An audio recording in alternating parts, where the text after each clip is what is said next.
આજે રૂની મુકામે જગમાલભાઈના ઘરે જે આ 2 વર્ષ પહેલા ઘટના બનેલી છે, આપણા ચૌધરી સમાજની દીકરી એક રબારી સમાજનો યુવક લઈ ગયેલો છે અને આપણે આવી જ ઘટના એક અમારે ત્યાં આગળ રાધનપુરમાં પણ બની કે રાધનપુરનો આપણો વરસણા ગામનો યુવાન જે સિનાળ ગામની એક સિંગર કિંજલ રબારીને લઈ ગયો અને એ સમયે આ કિસ્સો બહુ ચાલ્યો અને એની અંદર રબારી સમાજની હંગાતે ચૌધરી સમાજે પણ એમને આપણે બહુ સપોર્ટ કર્યો અને બધાએ સાથે મળી અને એમની દીકરી આપણે પરત અપાવી. તો હવે આપણે પણ એવી આશા રાખીએ કે એ લોકો પણ સહયોગ કરી અને આપણી દીકરી આપણને પરત અપાવે.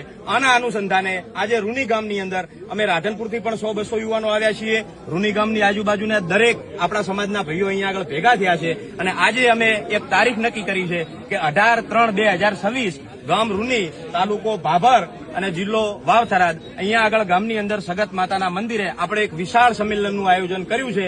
તો સમગ્ર ગુજરાતના અખિલ આંજણા ચૌધરી સમાજને નમ્ર વિનંતી કે 18 તારીખે બોળીમાં બોળી સંખ્યાની અંદર સગત માતાના મંદિરે હાજર રહેવા સૌને મારી નમ્ર અપીલ છે. મારું નામ કલ્પેશભાઈ ચૌધરી, ગામ બાદલપુરા, તાલુકો રાધનપુર.